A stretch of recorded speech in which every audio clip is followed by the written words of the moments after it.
Will Smith is banned from the Oscars as Ezra Miller is arrested in Hawaii, and theaters premiere both Everything Everywhere All at Once and Sonic the Hedgehog 2 this weekend. I'm Joe Acierno. And I'm Darius Delsoin. This is Cinema Unchained.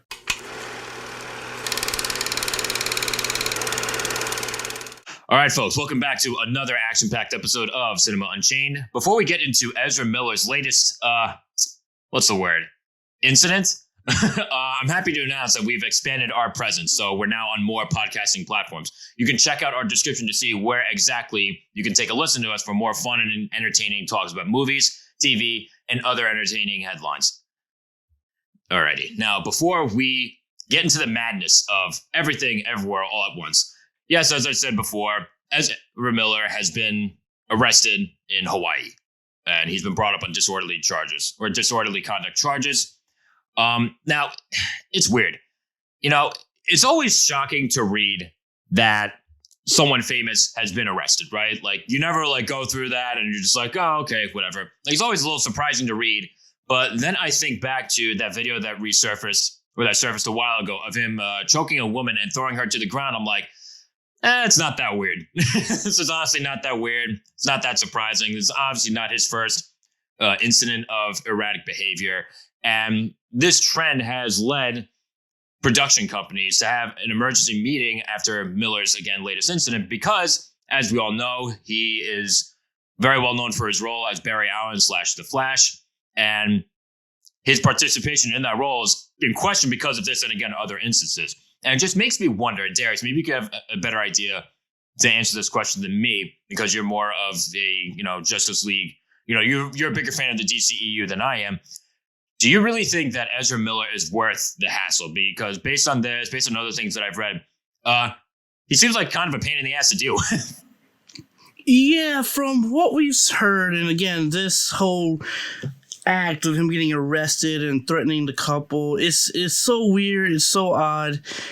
He needs help. And do I think he's worth it? Well, I hate to compare this, but we have a situation with Ezra Miller where he's doing this is the second time. To me, if you do it a second time, that's enough. Yeah. You're axed. Yep. That's just my opinion. I agree. And it just feels so odd, mainly because you have this Ezra Miller situation that's real. That WB's not really being open about or talking about, and they're kind of trying to sweep it under the rug, but yet, again, I have to compare it. It's not a direct comparison, but the Johnny Depp situation and what happened with that. And WB was so quick to oust him immediately and even recast him. Yeah, everything. Which is crazy too, because if I'm not mistaken, isn't it coming out more and more that Johnny Depp was the one that was more abused than anything in that relationship? Mm-hmm. So, Judgment, it just really isn't the strongest game of Warner Brothers. It's pretty bad. It's not. Yeah, it's so weird. It's an odd way to deal with it. And I've been hearing that apparently they're, talking about some things with him. Do I think they're actually going to do anything? Unfortunately, no. I think they're going to be hush-hush. They're going to be quiet. They're not really going to say anything. The best thing is to be quiet and hopefully let it dry out. And especially since the whole Will Smith stuff is happening too, it kind of hopefully, somewhat of a balance. But again, it's that sort of thing where it's we have to wait and see to see exactly what WB does. Do I actually think they're going to do anything? No. However, I do think they're going to do something similar to how with the Ben Affleck Batman situation, where there was talks about Ben Affleck. Apparently, he's going to be out as Batman. He's done. He was on tour. He said, "No, I still like the character." But then, very quietly over the next year, after the movie came out, they kind of split ways. I do think that is a possibility of happening for The Flash. Unfortunately, The Flash is going to be coming out in the next year. So they're going to have to wait a year or, a bit over a year. And that's and if he does something stupid again within that time frame, again, that's too long in case he does something. Mm-hmm. So they have to, and how I see it, they should handle it now. But at the same time, it's weird. it's not really a weird situation, but it's a very harsh and delicate situation to deal with because you have a movie coming out next year and etc. You can't really recast him because the movie's already shot and done. That's already another $200 million. No, they're not going to do it. And especially with the merger happening, the new, Zaslav, he's probably not going to be like, why am I going to put $200 extra million into this film, to reshoot it? So there's a lot of moving parts that I don't think it's as easily handled as some may think it is. Yeah, exactly. And the thing that I always think of too when it comes to this sort of thing, did they actually plan this? Well, I'm sure they've planned some kind of sequel, or they've had thoughts about it. Had they signed him onto that sequel yet? Because again, contracts too, you have to go according to those as well. Mm-hmm. So I just wonder exactly how far in advance they've planned, or really how committed they already are to certain future plans. Because I'm going to be honest, at this point, I wouldn't make too many if I was a production company, if I was a producer, director, whatever, I wouldn't make too many long-term commitments or bets on Ezra Miller. Because again, he's very much a wild card, and not in a way that's fun or interesting, in a way that gets you in a lot of trouble. The bad kind of publicity, right? If anything, this seems like a long shot. Do I think they'll do it? No. They could do one more reshoot where, again, they're doing the whole multiverse thing. Barry Allen, he looks different. Same Barry Allen on this earth, but he just looks different. A reshoot of that, and boom. Now he's actually out. But again, I don't think that's going to happen. But again, it's unfortunate that Ezra Miller's doing this stuff. And apparently he's been a headache on set as well. Yep. So it's not just the Flash anymore. It's also his career and future projects. Mm-hmm. Yeah, and it's the irony in all this too is that, because you mentioned Johnny Depp before, and I saw this too. You mentioned Johnny Depp before with everything with Fantastic Beasts, right? Ezra Miller is also in the Fantastic Beasts movies. Mm-hmm. So the fact that Johnny Depp got the can so quickly and Ezra Miller still being tolerated, honestly, what the hell? He's clearly not okay. And it's so obvious to the kind of negative attention that he's receiving. Fans are lobbying to get him replaced. Yep, exactly. And I'm definitely lobbying to get him replaced. And I'm like, if you're making a movie, right? You're making a movie, you want to make money. Aren't these the people that you're supposed to be catering to a certain extent? So the fact that, and again, you would know this better than me, but a lot of fans of comic book films, right?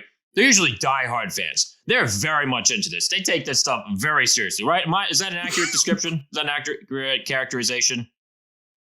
We're very passionate, yes. Yeah. Okay, just wanted to make sure I was reading that correctly. All right. And your fans that are your passionate fans want your main actor to get replaced. That's not a good sign. That's a really bad sign. So it's funny you say that because for me specifically, I've been wanting him to replace ever since I saw him. That's just me personally. But yeah, it's the fact that now more people are replace him is foretelling as to, the situation at hand. This is the second time. This should not be ask him. That's just me. Do I think they're going to do it? No. They're going to be silent for a while until the situation is somewhat better or etc. He just needs help. This man clearly has something on he's going through something I don't know what it is. I don't know the reasoning. All I know is that he needs to sit down. He needs to talk, go to a psychiatric facility, therapy, whatever it may be. Yeah.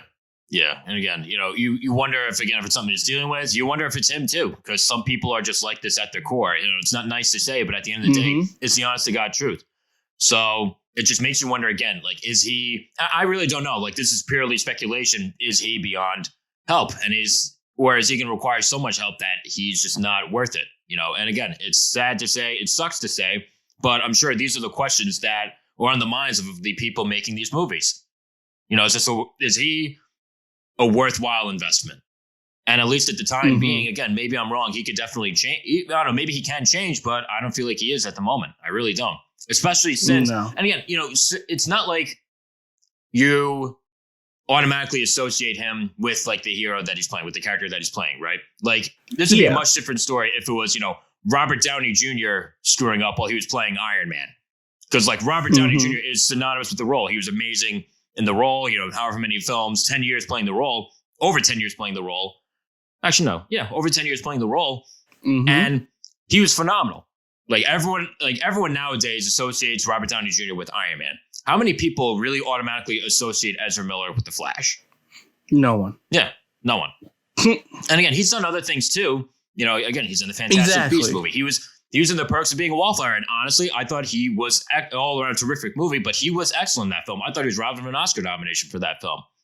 But it's sad because he has talent.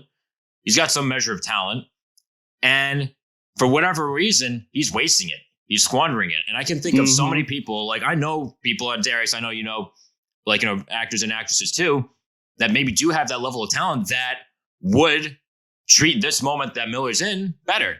Having the shot to be in these massive movies, I feel like they would just treat it better. They'd be more grateful. So it sucks that a lot of times the wrong people get the right opportunities. Yep, exactly. So we have to wait and see how this situation unfolds. But it's just unfortunate. Yeah, it really is. It's very unfortunate. So again, like I know you think that he should be recasted. For all of you, do you think that the Flash should be recasted? Do you think it's worth it to keep Ezra Miller around? Leave your thoughts wherever it is that you can. All right, now moving forward. This past weekend, Darius and I we had an interesting experience when we spontaneously decided to see one particular movie this past Thursday night. Everything Everywhere All at Once got a wide release this past Friday, and this is why we're getting a chance to review it on the show now, even though it came out a couple weeks prior. A Chinese immigrant goes on an adventure across multiple universes to save the world while exploring all the different lives she could have lived. And the big thing I got away from this, or that I took away from this, was why do drugs when you can just watch this? Because there were so many times, and especially walking out of the theater, I'm like, what the fuck did I just watch? Like, I don't know if you saw me, like when just certain crazy things were going on, there were just certain oddities on there. I kind of put my hands up. I'm like, what am I watching here? Like, I put my hands up during the show multiple times. This is just crazy from start to finish. And now a few days later, I can say that it's that way, but in the best way possible.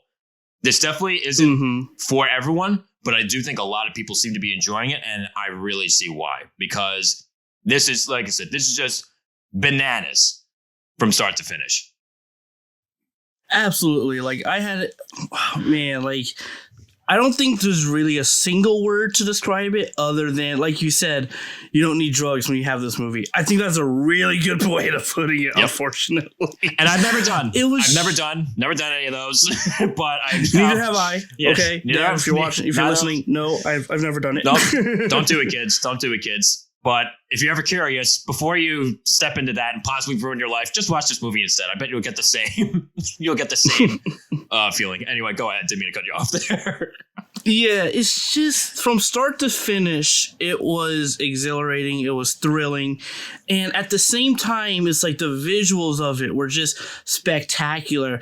But at the same time, for me specifically, it hit me on a really deep and emotional level because of some of the themes and topics that they were discussing. And I kind of felt that, you feel it throughout the movie. You feel like the love for some of the people have, the tension, the internal drama and demons they may be going through, whatever. Like this, to me, despite the flashiness, despite the weirdism and the stuff they do, it's a very emotionally, at least for me, driven story in family, right?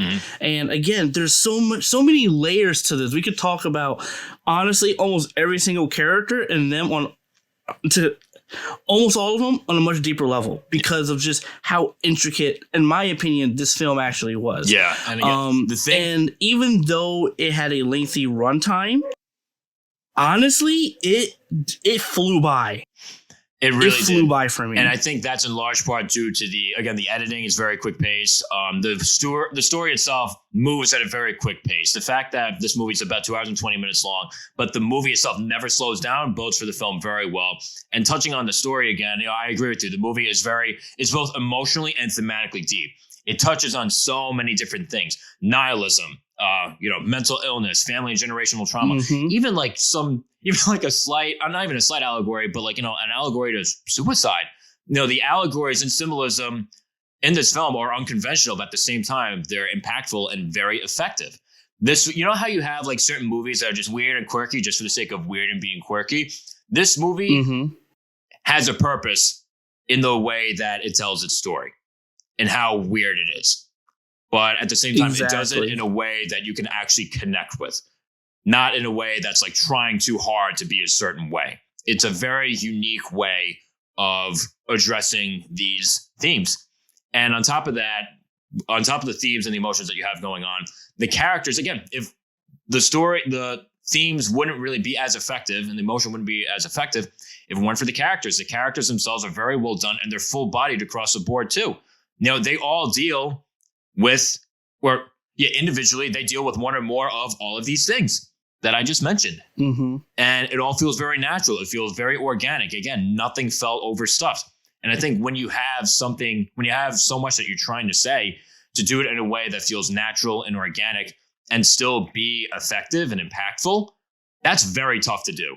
So props to the Daniels. This film was written and directed by the Daniels. That's named together, Dan Kwan and Daniel Scheinert. Props to them, because, or at the very least, to their script. We'll get into the execution of the film like a little bit later on, sure. But just the script alone, that I'm going to assume they wrote for a very long time because of how much is going on.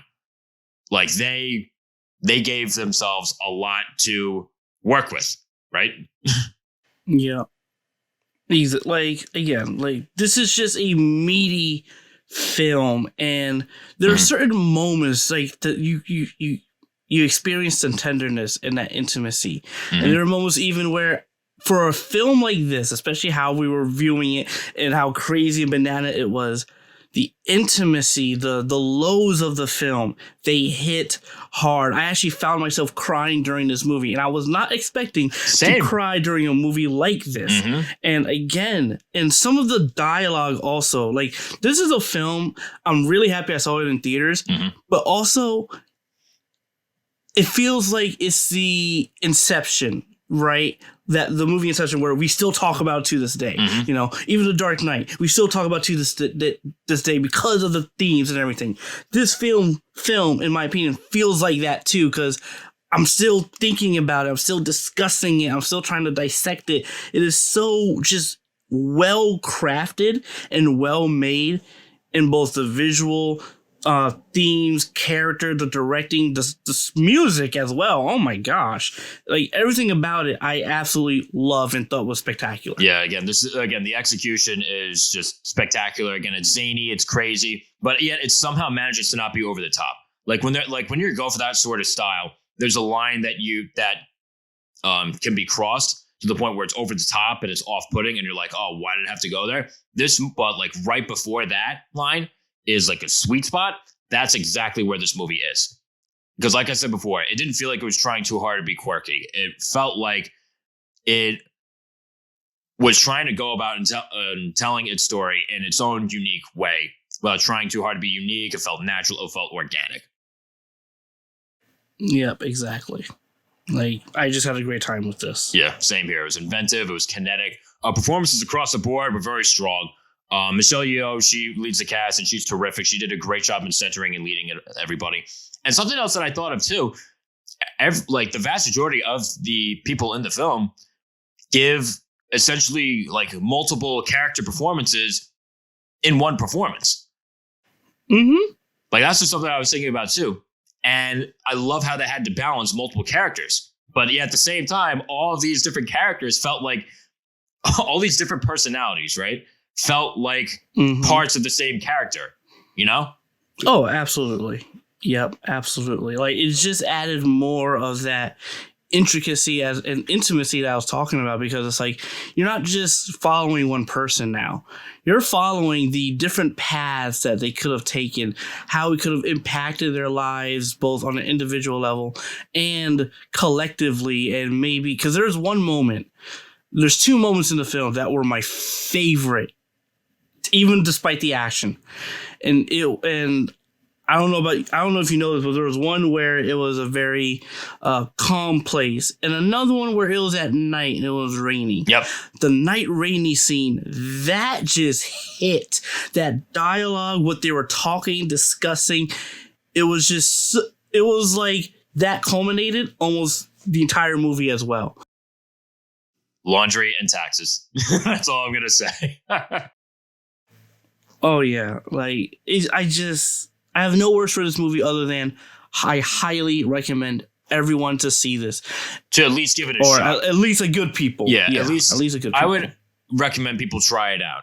But like I said before, this doesn't feel like something it'd be for everybody, because I just think if there's like a certain amount of craziness or zaniness in a movie, like that'll automatically turn some people off. But at least give it a shot. And if some people walk away from it not being as crazy about it, I totally understand why. But if you do walk away from it and you really enjoy it, then that's not exactly going to be much of a plot twist.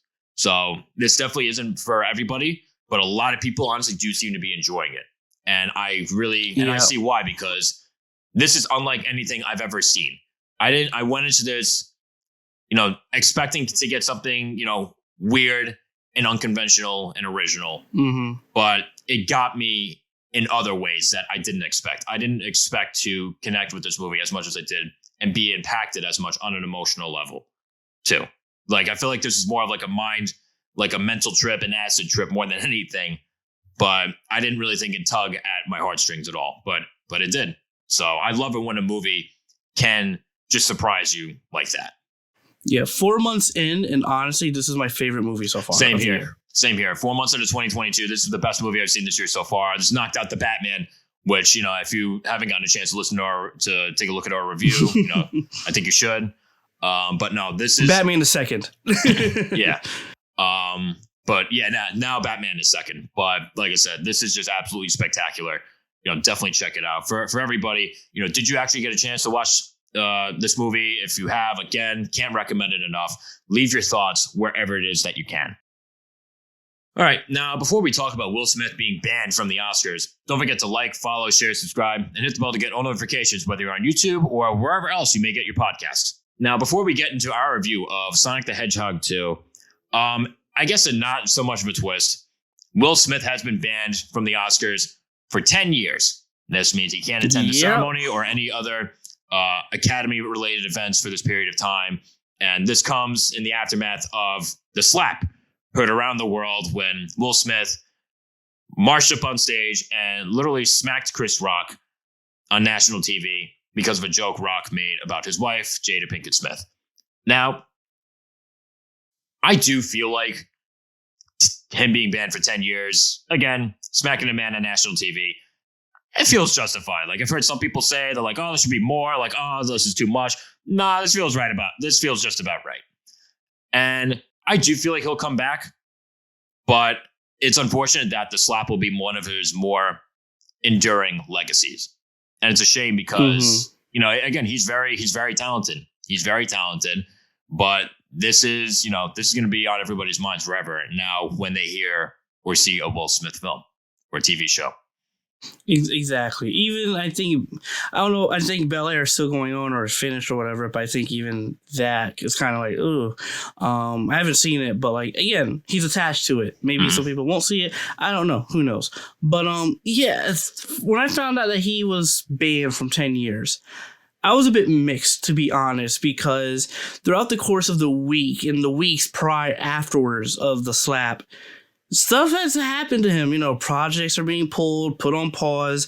Yeah, it might be temporarily, but it was immediate. It was an immediate reaction from these production companies because of the action he did on live national television.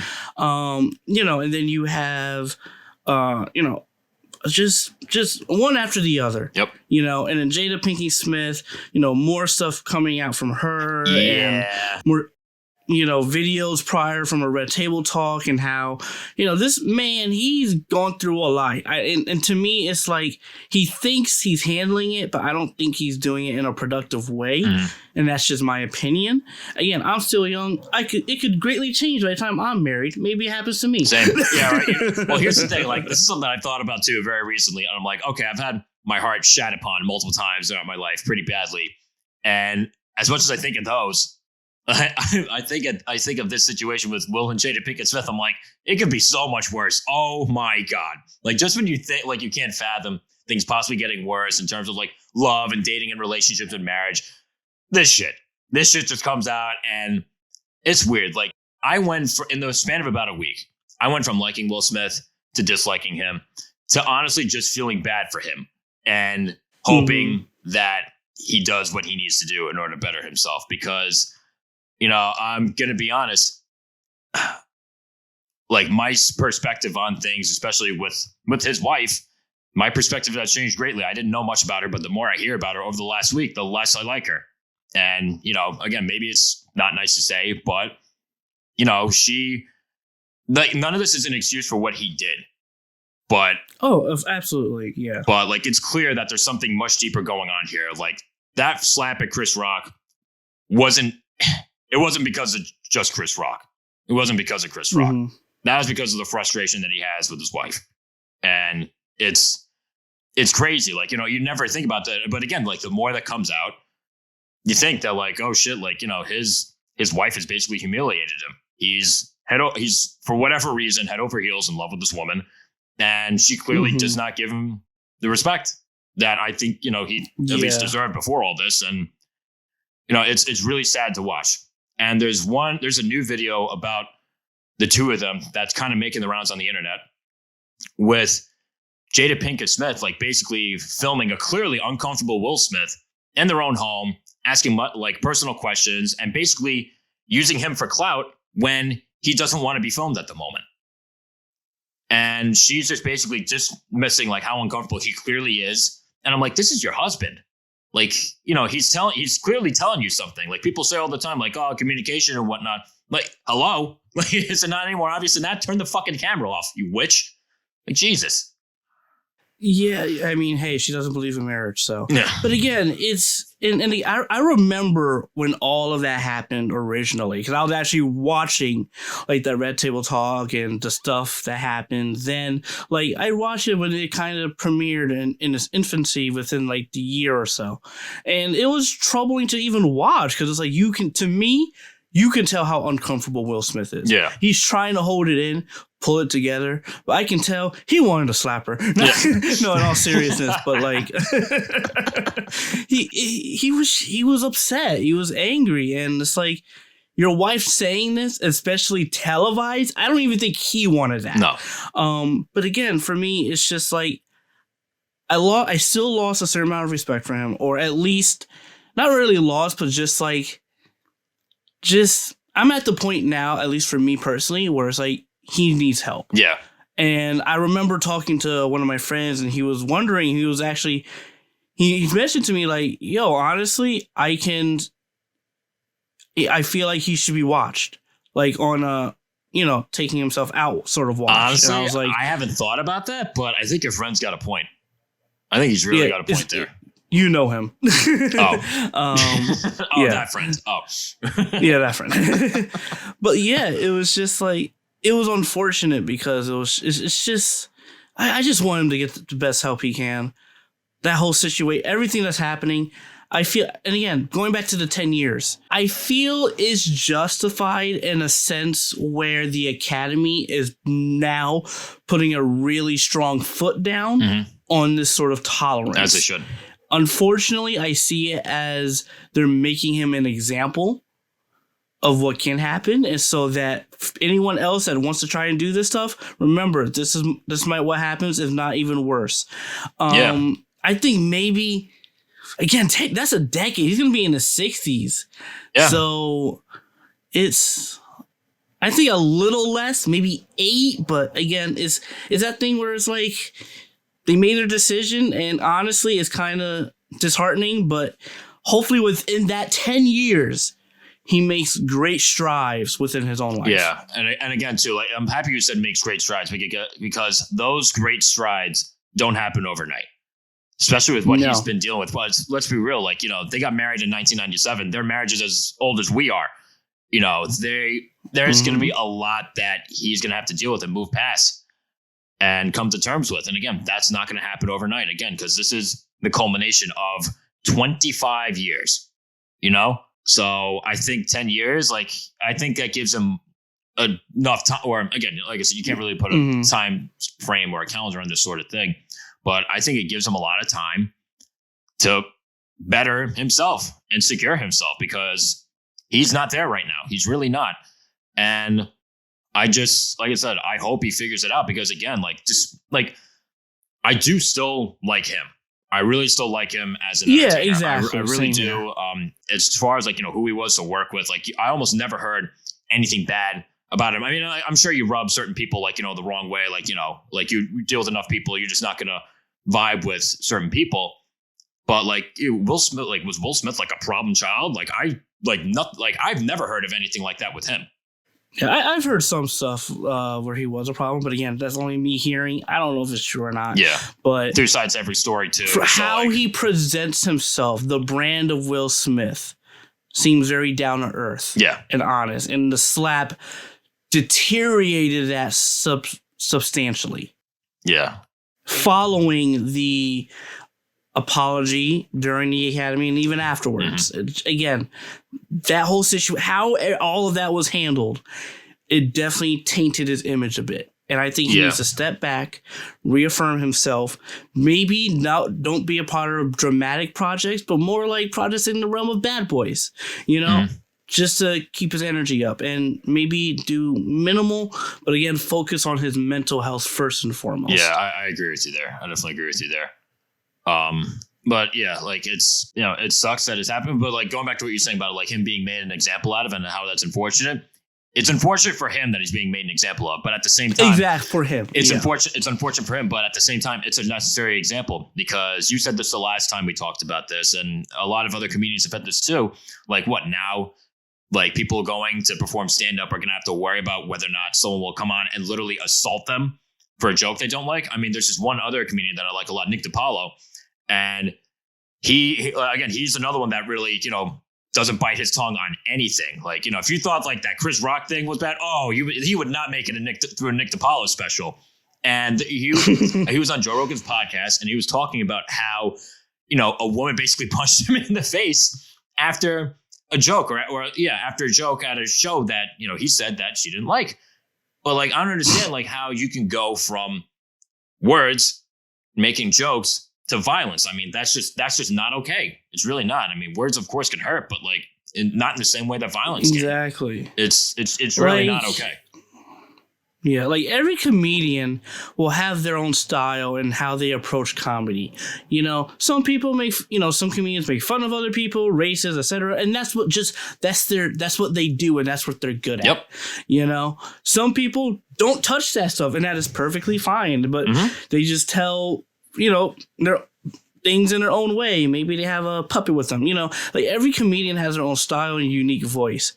And there are a lot of comedians that poke fun at people because to them it's fun and it's funny. When you're at a stand-up, the context of that room, if you know the comedian as well, like, it's not really any ill intent. It's them doing their job. At least that's how I view it. You can tell. And if you don't like it, just walk up and leave. Exactly. You don't need to cause a scene. You're causing a scene because you're probably insecure. Now, I know I'm talking a bit deeper and everything, but that's just it's stuff how I see sometimes. No, you're 1,000% right. You're 1,000% right, because a lot of times, no matter, you know, what a comedian's making fun of, right? Whatever a comedian's poking fun at, you can tell when they're joking, when they're not. It's not very scientific, but it's just a sort of intuition, right? You know when someone's joking, when someone's not, if you at least have the most basic form of intuition. Not everybody does. At least, not everybody does, especially if you're not in your right mindset. And obviously, for whatever reason, at that night, like, something snapped in Will Smith, and, you know, he obviously handled it very poorly. So, because like again, looking at that Chris Rock joke, you know, I don't think there's any ill intent behind it. And even if even if there was, you don't go up and fucking slap the man on national TV. You just don't. Exactly. You just don't, you know. making us brothers look bad.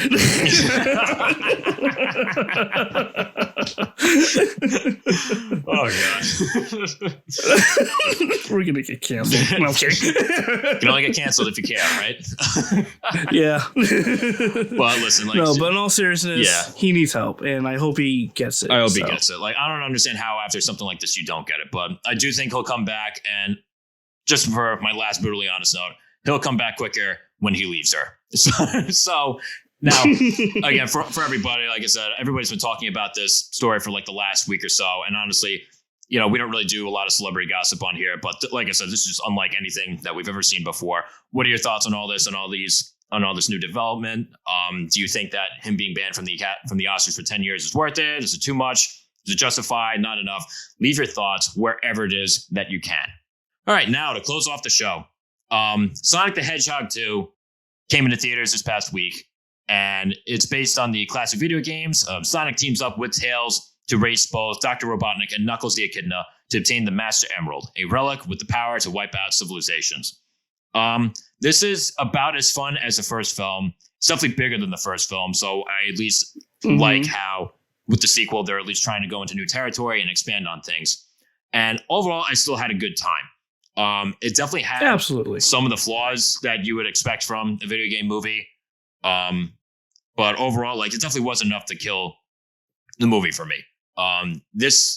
If you're a hardcore fan of the first movie and the games, you will definitely enjoy this. And I know this because I was sitting in between two of them. The theater was filled with kids. And I couldn't tell them apart from the two guys. I was sitting, oh, you bastard. In between. But no, it's nice to see. And again, like, I played the game when I was younger. I wasn't a diehard fan, but it's nice to see when, even like at a certain age, like a movie for whatever reason that's based on something or has a sort of legacy is still able to connect long after your childhood is gone. Because like I'm sure there are certain things that, like, when I was younger, right? Like, if there was like a real, fan moment for like, Harry Potter or something like that, then I'd really be able to appreciate that and like just smile from ear to ear. So obviously being in a room full of kids and diehard Sonic the Hedgehog fans, like, that's definitely the kind of experience that I think you would be able to get out of this. Yeah, honestly, my expectation of Sonic, I think, and even adapting a property like him, have a good time, have fun. Is it going to make sense? Probably not. Like, that's just where it is. Is it going to have maybe story and plot issues? Yeah, probably. But again, it's Sonic. It's a kid's movie. It's a kid's character. You're meant there to have fun. And as a Sonic fan, I had a lot of fun. And to be honest, I liked it more than the first. It checked a lot of boxes. In what places I did not expect, at least for them to go in a Sonic 2 movie. A Sonic 3, yes, but not in Sonic 2. And to me, it was just a good time. It was funny. Jim Carrey is, again, Jim Carrey. Honestly, I think he was better. I liked him more in this one. That's just me personally. Honestly, here's the thing. Like, Jim Carrey's he's still entertaining. It's weird. Like, sometimes throughout the movie, I wish he was given more to do because I felt like there were times he was just being over the top, but not like over the top, like as funny as in the last film. Like, he's still definitely one of the main reasons to watch these movies. And he's, without giving too much away, he's actually particularly menacing too, which I didn't expect. I just wish that he was given more to do. Yeah, I can understand that. I mean, for me, I think he was just good. And there's just certain moments, especially in the end, I'm just like, oh my God, this is so corny for a video game movie. But at the same time, because of Sonic, I'm okay with it and I like it. Again, you have to understand the IP you're utilizing. But I also have to do a huge shout out. This is real. To me, this is a big standout of the film, and that is Knuckles. Yep. He's a great addition. This dude, oh my God. From a character perspective, even from a voice acting perspective, Idris Elba is terrific. And I was wondering too, like, when you have someone with the gravitas of Idris Elba, right? And like, who's done like a lot of serious roles and that sort of thing. I was kind of worried if casting him in a video game movie would be like too much, like too serious for a video game movie. But no, I thought he was terrific. He was imposing. Wow. He was imposing and he had gravitas, but he was funny too. Like, so overall, like honestly, Knuckles, in my opinion, easily the best part of the movie, without a doubt. Great addition. Absolutely. Like, he was what Idris Elba did with him, and you can tell even how the writers, they knew this character, they knew these characters. You know, again, it was great to see Colleen I don't even want to mispronounce her last name, but you know, the actual voice actress of Tails for like the past 10 years to essentially reprise her role in the movie. That was great. You know, like, just even Tails as a character, they nailed that, and they even nailed sort of almost the bond between him and Sonic. Yeah. You know, that really strong friendship, and even the admiration that Tails has for Sonic. And again, this movie checked a lot of boxes for me as a gamer, as a Sonic fan, and even just as a entertaining movie as a whole for me. And it went places I was not expecting for a sequel, and honestly, I'm excited for the third because of that post-credit scene. Yeah, exactly. That post-credit scene, like, again, it leaves more to, you know, look forward to. I do like the camaraderie of Sonic, Tails, and Knuckles. I felt like that was very well developed. It didn't just happen automatically. Yeah. It, again, with how they paced that in particular, I thought that was well done. In terms of Sonic himself, there's definitely more to him this time. And again, I like that they're trying to do different things, expanding him a bit. Still kind of annoying. And I wanted to yell "shut up" multiple times throughout the movie, but I understand too. Like, this is just, you know, that's Sonic. Yeah, exactly. This is just who he is. Just who he is. He's supposed to be a cocky pain in the ass. Tails, again, I see why he's there. I do, and I like the contrast between him and Sonic. Like, obviously, Sonic is more like, you know, confident, like, you know, a bit more arrogant and you know, daring, whereas Tails is a bit more, you know, he's a bit more nervous. You know, he doesn't automatically come out of his shell. So I like that contrast between the two of them. I also thought he was kind of annoying at certain points. Anytime that he said, "Only Sonic the Hedgehog," like, I kind of wanted to just vomit a little bit.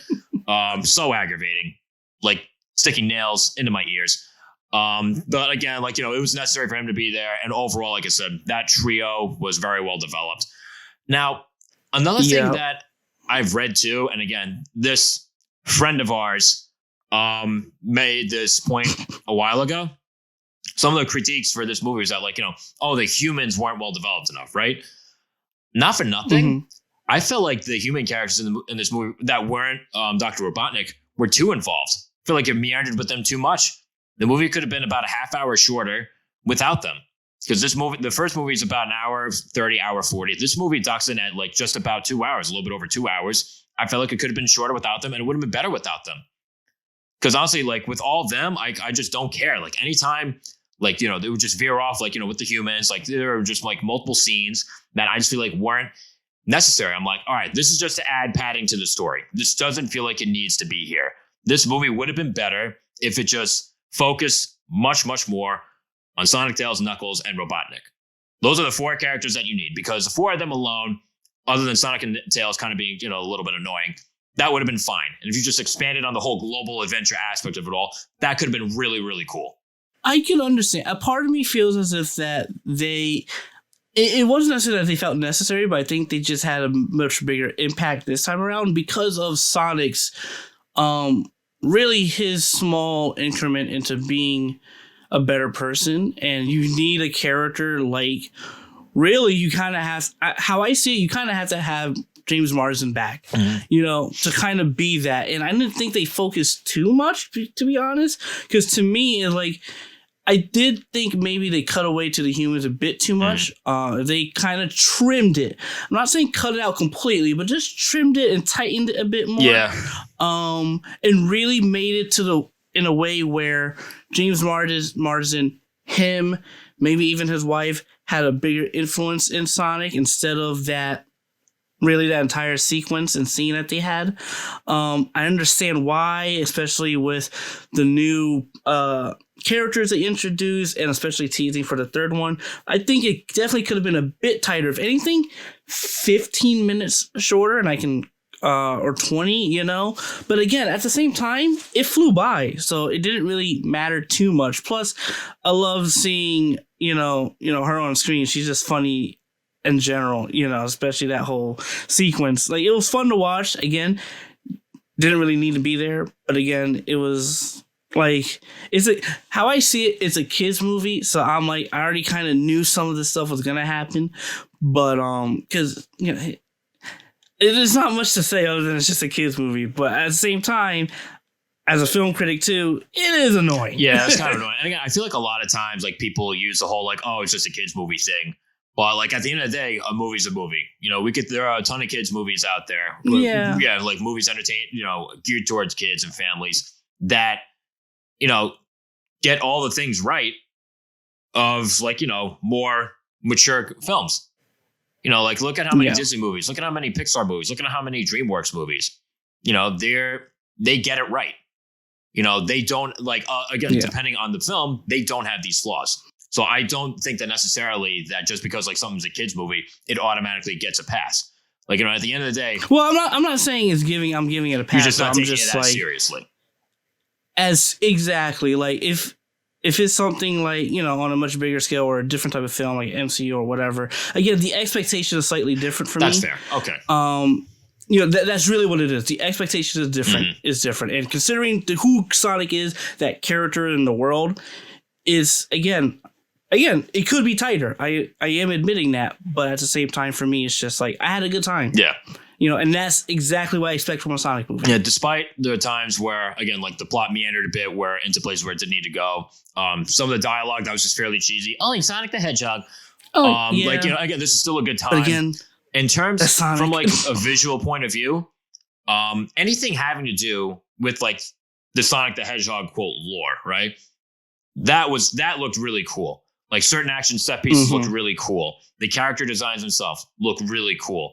Everything else, like, visually about the movie, it's fun. It's kind of it's okay, but, like, agree. Yeah. There's not too much there. But again, I understand that's not what a lot of people are going to see these movies for. They're going to basically relive their childhood, If anything, I will say this movie felt like it was, especially when you talk about visually, it felt like two different styles and visual aesthetics not blending as well as it should. Mainly because I think is some of the live action stuff they're doing. But also at the same time, it was very contrasting, and it made me think, like, maybe it would be better as just a CG animated movie instead of trying to blend it into live action. Still give them that realism as they did with the character models, but just make a CG animated, just do a CG movie with Sonic the Hedgehog instead. That's something to think about. I do think that if they were to do that, like Dr. Eggman, like Jim Carrey's Dr. Eggman, they'd have to do, like, some sort of motion capture or have him be the only live action thing about the movie. Because, again, like, part of Jim Carrey's greatness is his physical comedy. And again, like, his physical comedy, as much as I felt like he was given more to do in the first movie, his physical comedy is still, like, on display here. And he does, for the most part, he does pretty well with it. So unless they pull, like, a whole, like, they pull an Avatar thing where they do the motion capture, or they do a Jungle Book where everything else is, like, CGI or computer graphics, but the one character is live action, like, Mowgli in the Jungle Book, like, that could be Jim Carrey in something like this. Yeah, or a few characters, like, it's like really, it's that thing of, like, instead of trying to blend it, commit to it, but then kind of go, like you said, the Avatar route or whatever.